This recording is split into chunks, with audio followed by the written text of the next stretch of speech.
We are a little bit, and I do mean just a little bit ahead by about 2 minutes.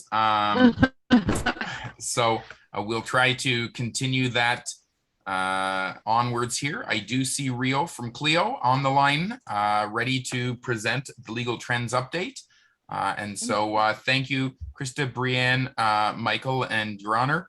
And I'll let you guys go. I'm sure as soon as you log off, we'll have a question and we'll be emailing you probably. That's usually how it happens. So with that, I'll thank you all, and we'll turn it over to Rio.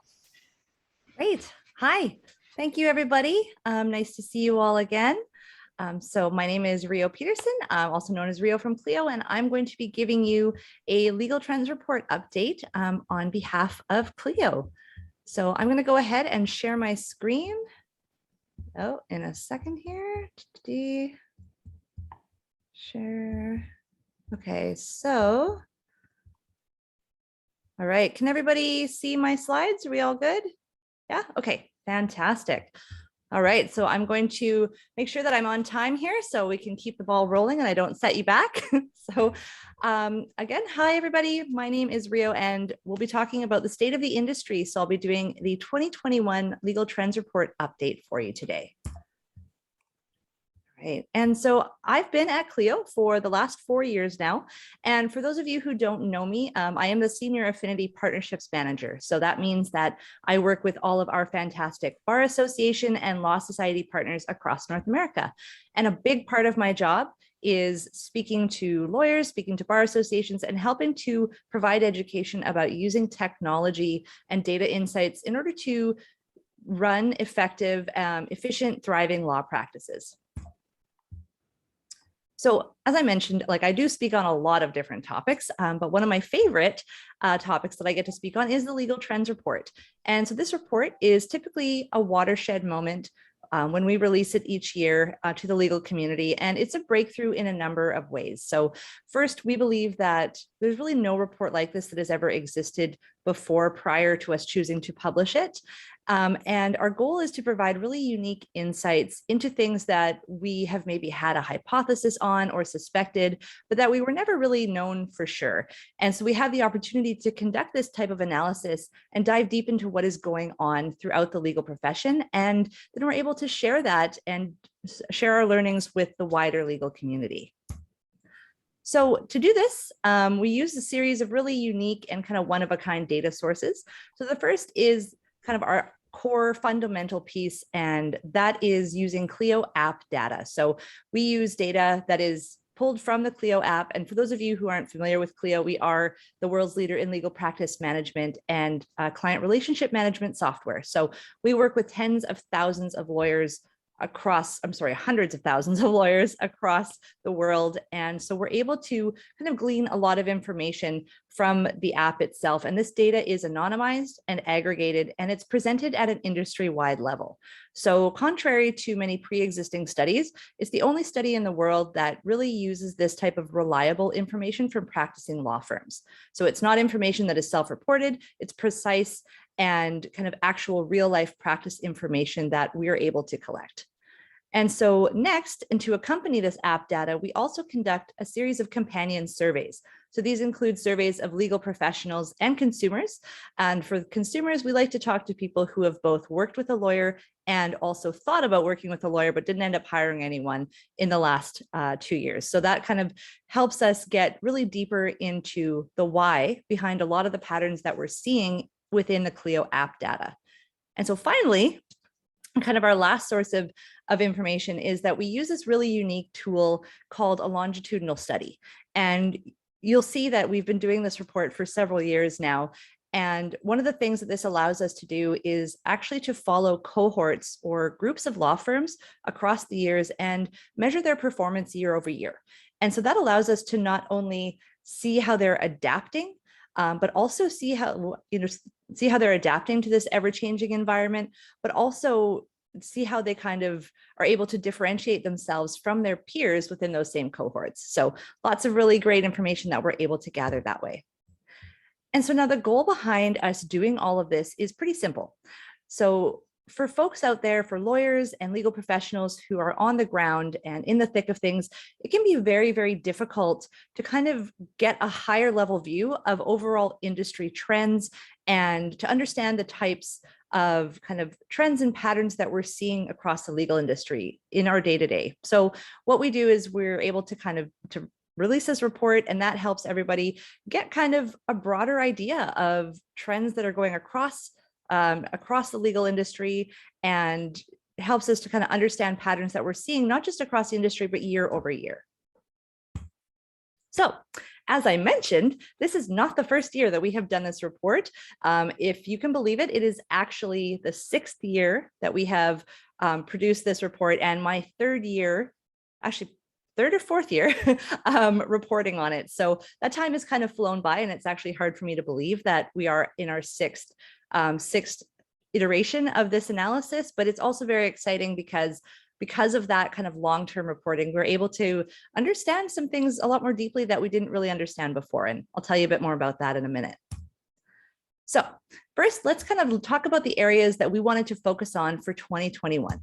So first and foremost, we wanted to understand what changes in client expectations are here to stay. And so we have been kind of analyzing client expectations over the years and watching them evolve and change.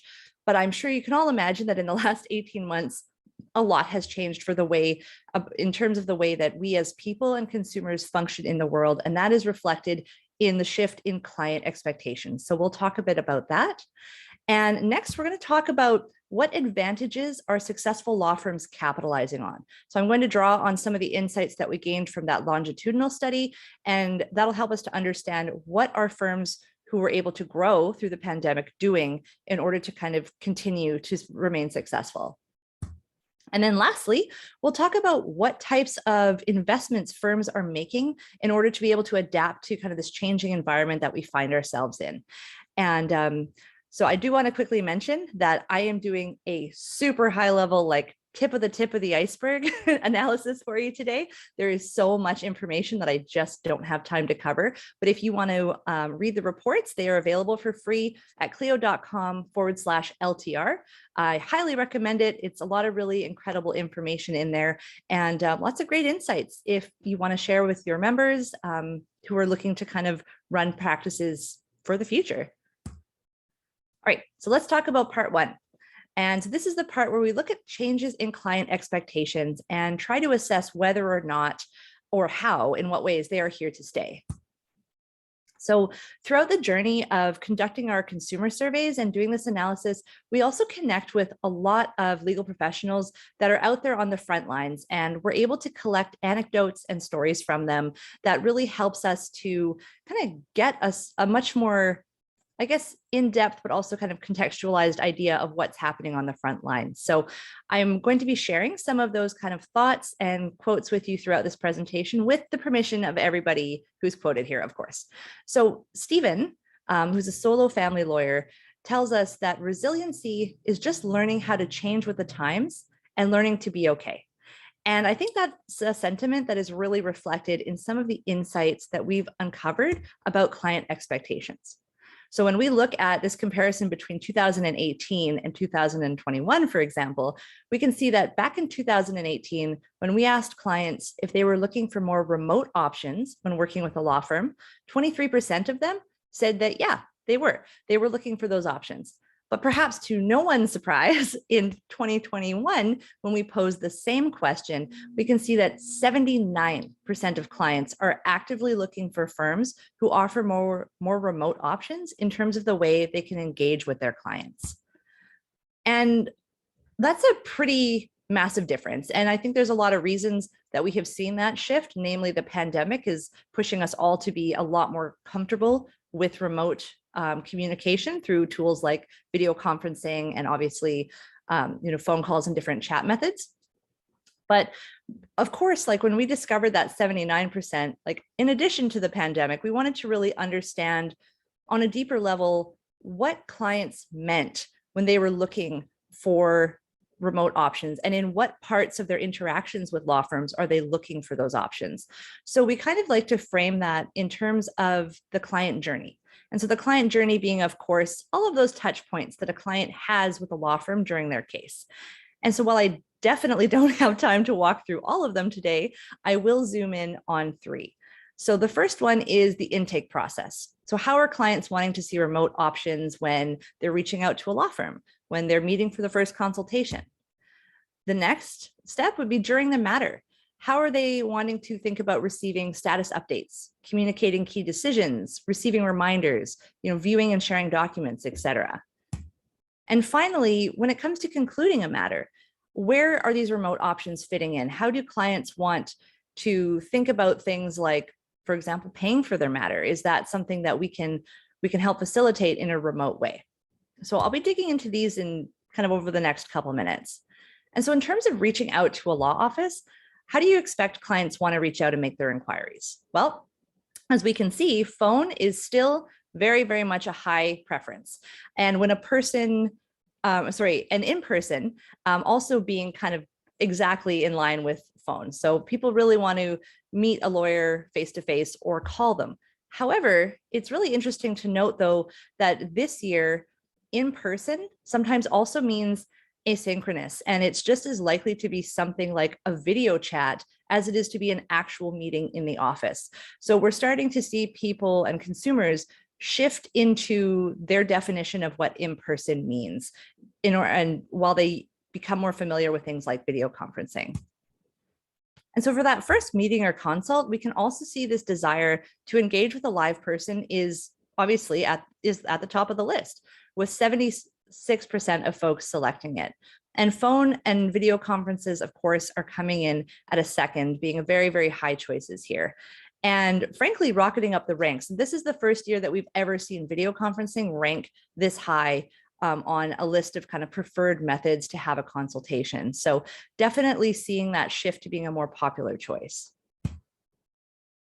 So during a matter, we have this notion of communicating about key ideas. So how do consumers want to do that? And we can see that, again, in-person and phone are ranking at the top, but video conferencing comes in at a strong number 3. And consumers are starting to pick that as an established preference and something they'd be willing to do and want access to.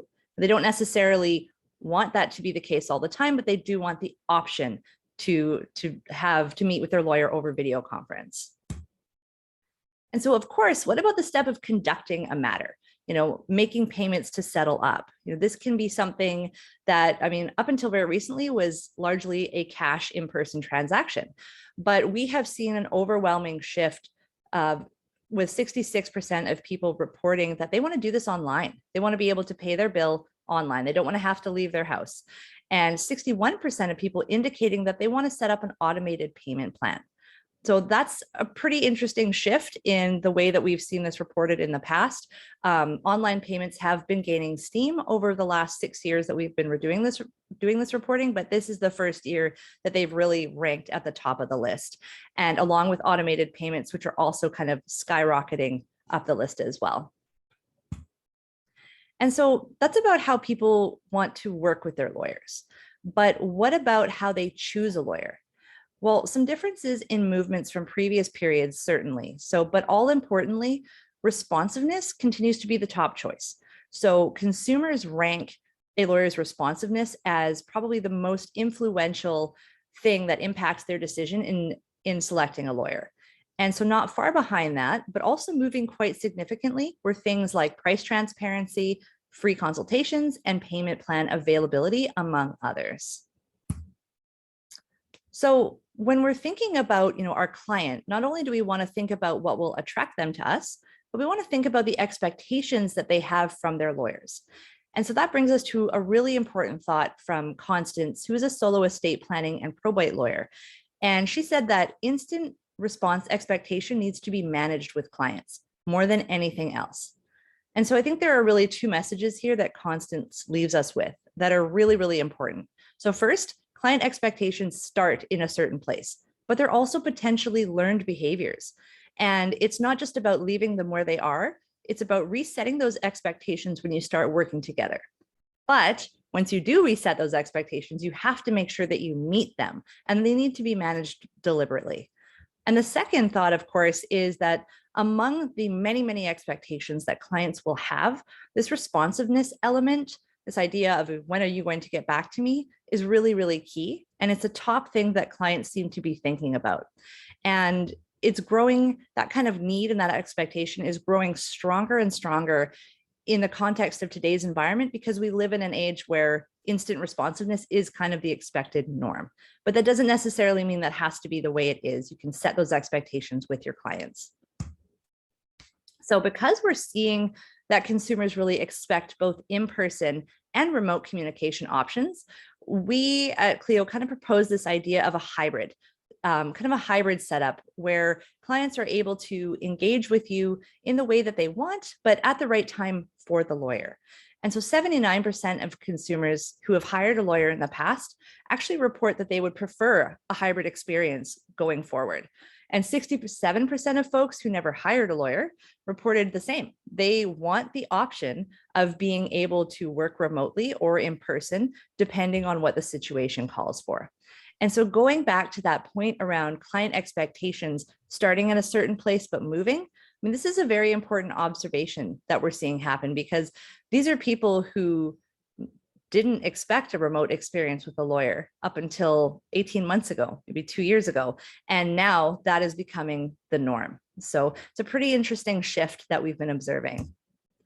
And so when it comes to how likely consumers are to hire a lawyer that offers certain experiences, 79% of consumers are more likely to hire a lawyer who has a remote option for communication at all. So any kind of remote option. And it doesn't have to be the only way to communicate, but again, it needs to be an option. This is something that people have come to expect. And 67% of consumers expect lawyers to offer a completely remote experience. So you think about that, you're going from people who previously it was the norm to just meet in person with their lawyer, that was a given. And now they're wanting a remote experience. They want to be able to meet with their lawyers in their pajamas, in their slippers, in their living room. So definitely, again, I know I keep coming back to this, but the rise of the expectation of a remote experience is a trend that is here to stay. And so that brings me to the key takeaways from our first section. So I talked through a lot of things, and I know I hit a lot of points very quickly. So again, please go ahead and read the reports. There's so much information to be gained from our analysis this year. But the first kind of takeaway is that a sea of change has happened with client expectations around remote options. This is not something that's going to be walked back. This is kind of becoming the new norm, and we need to let go of the idea that we're going to go back to the way things were, because that's just not going to happen.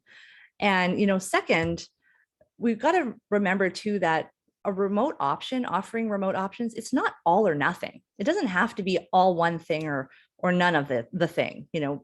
Try to meet clients where they expect to be met, meet them where they want to be met, but also make sure that that's something that works for you and your firm. And so lastly, client expectations can be learned behaviors, and they can be set and they need to be met. So definitely an opportunity to build trust with a client is to have a conversation about expectations and to set them accordingly, as long as you're making sure that you're going to be meeting them. Okay, so part two. I know I'm flying through this, you guys, but there is a lot to cover, even just this tip of the iceberg insights here. So our second part kind of really begins on the first, and it's that we've established that these changes are swirling and clients are really pulling us towards them through their reset of expectations. But what are the firms doing that are performing well and that have performed well through the pandemic? So what are some of the key things that we've observed that they're implementing out there in order to keep, ahead of the game, basically? So Melissa provided us with this anecdote that is, I think, really fitting, and saying that, we couldn't let the pandemic stop the mission. We had to adapt, and luckily our files were all in our document management system. And so what this is getting at here is this idea that the firm was ready to adapt when conditions changed rapidly by having technology already in place. And so that reminds us that as much as some of these behaviors, like having practice management technology, accepting online payments, client portals, et cetera, as much as those things are winning today, those ideas didn't start today. They've actually been in development for years. And so that brings us to that longitudinal study that I mentioned before, which has been really impactful and important in our broader understanding of what sets different types of firms apart from each other. So we looked at cohorts of firms focusing on a period from 2013 to 2021. And we looked at firms that were growing. That's one of our cohorts. We looked at firms that remained stable. And we also looked at firms that were shrinking. And so what we saw is that, the way that we understood these firms and looked at them was by comparing their year-over-year revenue performance, but also validating them with their performance in terms of number of clients and also their growth of their matters and lawyer headcount. So over the period that we analyzed, we saw growing firms increase their revenue by 112% in the same period. And we saw stable firms stay exactly flat with 0% revenue growth and only minor fluctuations in their matter caseload. And we saw shrinking firms decline over the same period by 54% in total revenue collected. So this really wasn't like a one-off fluky bad year for these firms. This was a systemic pattern that we saw these firms seeing year over year over year. And so the conclusion of that study, so this chart here is only looking at the revenue growth year over year as a percentage of where they began. But what we saw is that growing firms continue to knock it out of the park. Like everyone else, like I mentioned earlier, this really, despite the impact of the pandemic and throughout 2020, these firms were still able to see some growth. And stable firms, as I mentioned earlier, showed some growth in the years that followed 2017, but lost much of the revenue growth over the course of the pandemic. And shrinking firms continue to see growth, but it's a negative growth. And so it's lower than when they started. So although prior to the pandemic, there was a little bounce back happening for these shrinking firms, ultimately, as time went on, they just continued to get smaller. And so one of the things that got us very curious about this is trying to understand how these different firms were beginning to adapt. So even the firms that are lagging behind the growing firms, how are they starting to kind of embrace change and catch up in ways that were once perhaps considered innovative, but are now simply the norm in the legal market? And so we looked at a couple different types of technologies that these firms used. I'm really only going to cover two of them right now because there are many more to look at. But when we look at the rates of client intake, for example, so we looked at the impact that different technologies can have on these firms and how it impacts their growth or whether or not they're shrinking. And so we found that when you're using intake software that helps you keep track of new clients coming into your firm, and we look at the rate of adoption among those growing firms, we can see that there's a big gap between growing firms and shrinking firms that we're looking at here. But the overall percentage deployment is increasing. So with both types of firms, even the shrinking ones are adopting this type of technology, and albeit at a lower rate than the growing firms, but they're starting to implement this as a bit of a turning point in their performance. And so that brings us to this kind of important step of collecting payments. And it's again, this idea of using, how does this technology, impact growing firms? And so 44% of law firms reported that the most common reason clients won't pay their bills is they lack funds to pay all at once.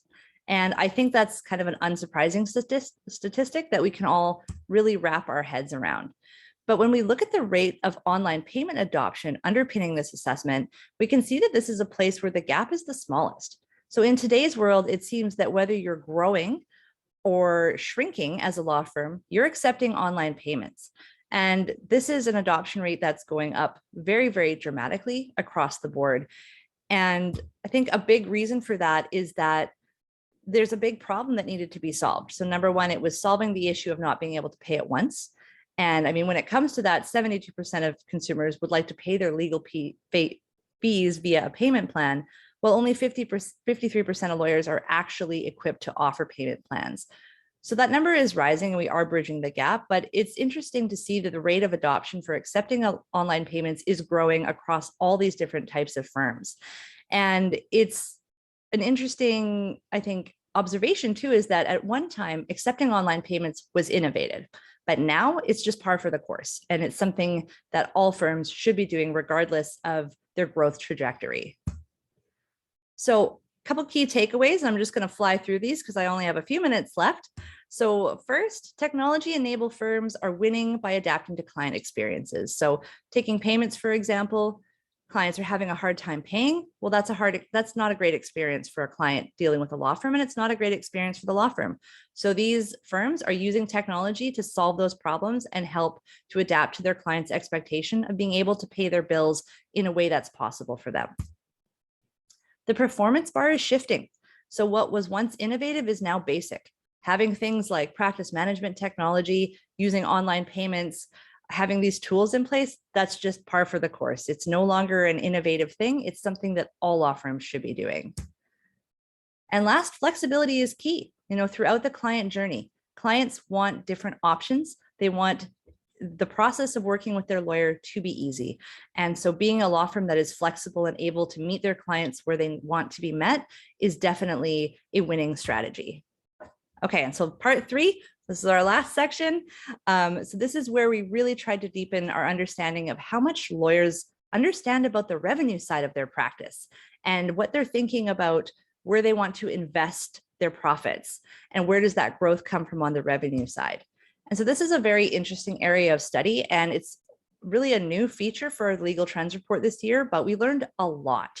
And it didn't always take us the direction we thought it would, but we learned a lot of really interesting things. For example, 40% of attorneys reported being very confident in their knowledge of annual revenue. So that's a minority. That's not a huge number. So that's only 40% reporting that they have a good grasp of this. And so that's kind of the starting point where we're picking up from in trying to understand awareness and engagement with the revenue performance side of a law firm. And so similarly, 51% of firm managers from big enough firms to have managers say that they are confident about the law firm's revenues in the previous year. And so again, not a huge number, right? And so when we look at breaking this down further by roles, we can see that really across the board, whether you are a managing partner, an associate, admin staff, there really is no instance when a majority of these people are saying that they understand how the revenue in a firm, where it's coming from, like how it's coming in and how it's being used. They don't really understand. And so that represents a massive opportunity to really leverage technology and make that information available to the people who need to see it and understand it. And so again, this is really, as I mentioned, tip of the iceberg in this analysis of the revenue side of the business. But our takeaway was pretty much that this is a place where firms don't have a ton of awareness or sophistication. And that makes sense because people are busy. Lawyers are busy doing their jobs. They're busy focused on helping their clients, and they're focused on their own personal billables rather than perhaps looking at the broader picture of how things are performing at a business level. And that's not something that can't be fixed. And so basically that brings us also then to assessing how people are spending. So not just where the money is coming from, but how are they spending the money? And Terry, who's a partner attorney, says that basically it's the client's objectives, demands, or requests that are driving our spending. And so our takeaway from that is that it really is shifting client expectations that are driving how law firms are spending their money. And so when it comes to how firms spend their money and the awareness that lawyers have about firm spending, only about 42% of lawyers reported, so 42% of lawyers reported having a low level of confidence in their overall knowledge of firm spending, with a lot of others, so the remaining 60% that we pulled coming in at like maybe a medium understanding. But I think we've also seen that there's a lot of social desirability kind of happening in these questions too. People saying that perhaps they understand more than they actually do. Kind of one of those things where if you ask people, like 90% of people say they're a really great driver, but mathematically that's impossible. So you never really know, but 40% of people admit that they really have very little knowledge in how firms are spending their money. And interestingly though, despite so many people having a limited knowledge of how the money's being spent, where it's going, 80% of them believe that it is being spent strategically. So I don't know what we're spending it on, but I know whatever it is, it's strategic. And I think that's a really, really interesting kind of high degree of like intentional trust that's happening there.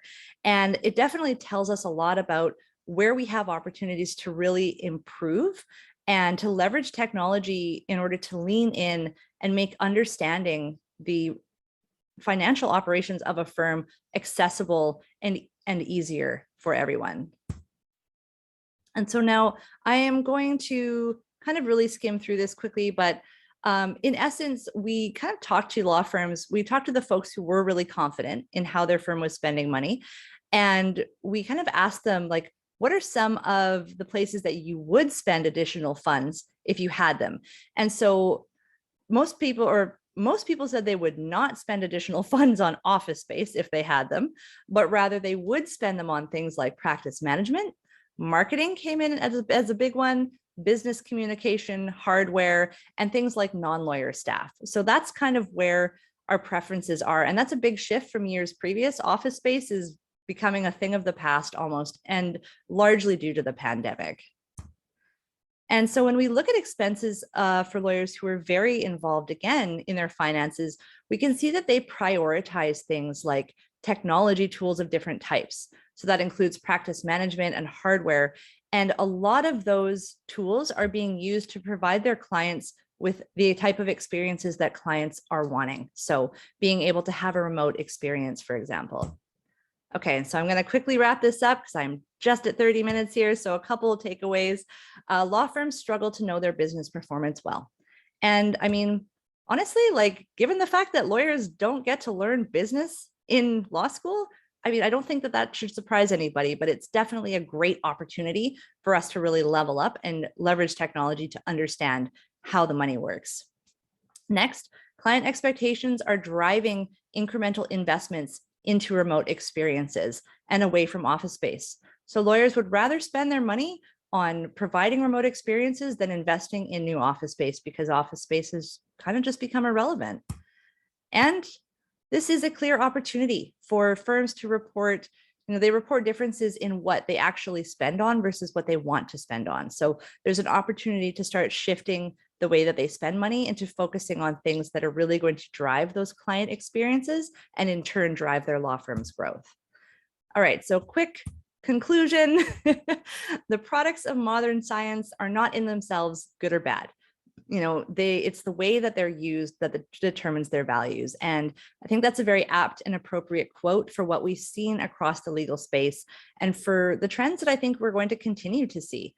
Going back to this notion that change is a client-side force, when we think about how technology is advancing us, consumers, all of us are being exposed to levels of technology that we've never had in the past. It's become accessible, it's become ingrained in our life. So as legal professionals, it becomes necessary to then keep up with consumer expectations and keep up with changes out in the wider world.